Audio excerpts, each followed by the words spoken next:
নমস্কার দর্শক, সংবাদ আবির্ভাবের গুরুত্বপূর্ণ সংবাদে আপনাদের সকলকে স্বাগত। মহাকুম্ভ চলছে, মহাকুম্ভ। বহু মানুষের ঢল, বলা হচ্ছে 1 কোটির ওপরে মানুষ সেখানে ভিড় করেছে। যেমন সাধু সন্ন্যাসী আছে, ইয়াং জেনারেশন আছে, বয়স্ক লোকেরা আছে, সবাই মিলিয়ে 1 কোটিকে ছাপিয়ে গেছে এখানকার মানুষ সংখ্যা এই মুহূর্তে। আর সেইখান থেকে একটা ভিডিও সাংঘাতিকভাবে ভাইরাল হয়েছে, যে ভিডিওর সত্যতা আমরা যাচাই করিনি।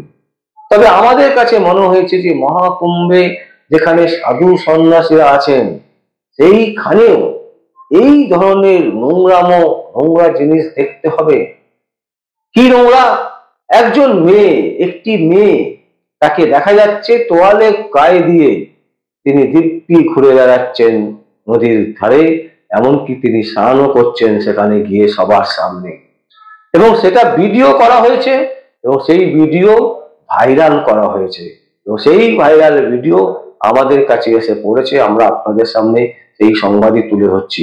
আসুন দর্শক, প্রথমে আমরা দেখে নিই যে ভিডিওটা সত্যি কতটা বাজে, সেটুকু অন্তত দেখা উচিত। দেখুন দর্শক।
দর্শক, দেখলেন আপনারা যে কি ধরনের নোংরামো হতে পারে। তোয়ালে গায়ে দিয়ে এত মানুষের ভিড়, সেইখানে একটা মেয়ে শুধুমাত্র তোয়ালে গায়ে দিয়ে তিনি ওখানে হেঁটে বেড়াচ্ছেন, এবং সেটা ভিডিও করা হচ্ছে এবং সেই ভিডিও ভাইরাল করা হচ্ছে।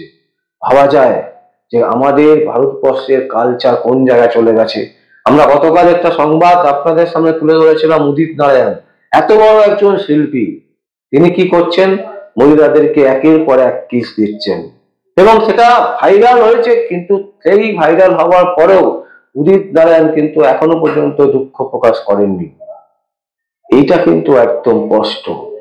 কালচার যেখানে নষ্ট হতে চলেছে, সেটা হচ্ছে কিন্তু ভারতবর্ষের যে সংস্কৃতি, সেই সংস্কৃতির কালচার কিন্তু নিচে নেমে যাচ্ছে দিন দিন। এটা কিন্তু স্পষ্ট। এবং মহাকুম্ভতে যেখানে মানুষের ঢল, যেখানে মানুষ চাইছে পুণ্য হতে, সেখানকার যার যার পাপ, সেই পাপকে ধুয়ে দেওয়ার জন্য মহাসঙ্গমের সেই কিনারায় গিয়ে মানুষ চাইছে স্নান করতে, এবং স্নান করে সেখান থেকে পুণ্য লাভ করতে। কিন্তু সেখানে আমরা দেখছি একজন মেয়ে, তিনি তোয়ালে গায়ে দিয়ে ঘুরে বেড়াচ্ছেন, তার ভিডিও ফুটেজ তুলছেন, এটাকে ভাইরাল করছেন, এবং সেই জলে গিয়ে স্নানও করছেন, যেখানে সবাই যাচ্ছে, সাধারণ মানুষ থেকে শুরু করে আপামর মহিলা, পুরুষ, সবাই তারা যাচ্ছে পুণ্য লাভ করতে। আর সেই মেয়েটি তোয়ালে গায়ে দিয়ে সেখানে স্নান করছেন। সেই দৃশ্য আমরা আপনাদের সামনে তুলে ধরলাম। দর্শক, এটাকে আপনারা কিভাবে নেবেন আমরা জানি না। এটাকে কিভাবে আপনারা নেবেন, কি বলবেন? একটা যেখানে মানুষ ভগবানের টানে যাচ্ছেন, সাধারণ মানুষ থেকে শুরু করে আপামর মানুষ, তারা একটাই জিনিস চিন্তা করতে করতে করতে তারা সেখানে পৌঁছেছেন, এত কষ্ট সহ্য করে, যেখানে ট্রেনের মধ্যে জায়গা নেই, বাসে জায়গা নেই, অনেকে হেঁটে বহু দূর থেকে হেঁটে হেঁটে এসছেন, বহু মানুষ বিভিন্ন ভাবে সেখানে পৌঁছেছেন, পৌঁছে একটা জিনিসের জন্য সেখানে গেছেন, যে সঙ্গম স্থলে স্নান করবেন, স্নান করে পুণ্য লাভ করবেন। কিন্তু সেই পুণ্য লাভের জায়গায় যদি এই ধরনের একজন পরী ঘুরে বেড়ায় সাদা একটা তোয়ালে গায়ে দিয়ে, তাহলে মজাটা কিরকম লাগে? সত্যি কি এই জিনিস হওয়া উচিত? সত্যি কি এই ধরনের প্রবণতা থাকা উচিত? ভারতবর্ষের যে সংস্কৃতি, সেই সংস্কৃতি কি সত্যি জলাঞ্জলিতে চলে যাচ্ছে? বা মেয়েটি যখন তোয়ালে গায়ে দিয়ে ঘুরে বেড়াচ্ছে, তখন পুলিশ, সেখানকার প্রশাসন, তারা কি করে চুপ করে আছেন? তারা কিভাবে দেখছেন, সেটাকে উপভোগ করছেন?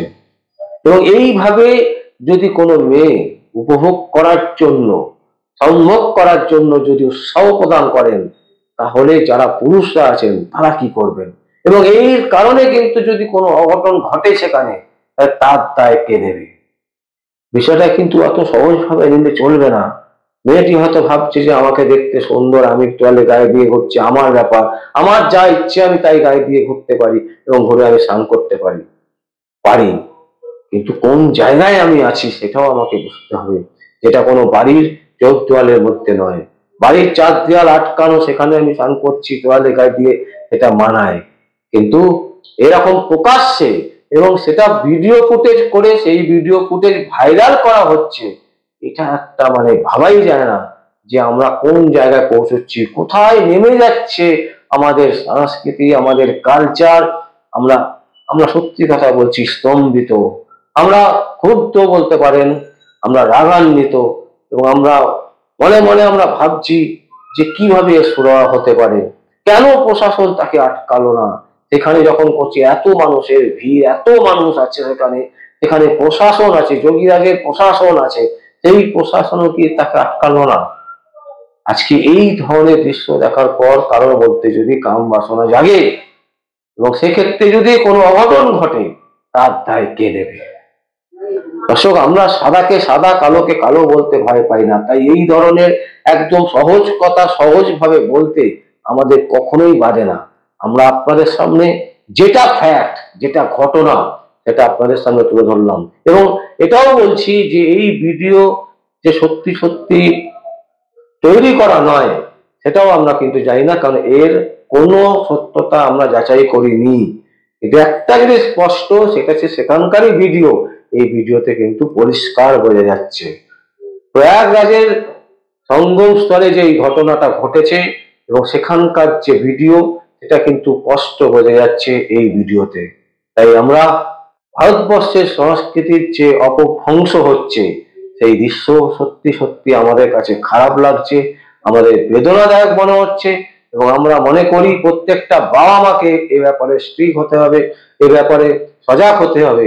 এই ধরনের আচরণ যদি হয়, এবং তাতে কিন্তু নিত্য নৈমিত্তিক রেপ, ধর্ষণ, যাই বলুন, এই ধরনের ঘটনাই কিন্তু বৃদ্ধি পাবে, তাকেই কিন্তু উৎসাহিত করবে বলে আমরা মনে করি।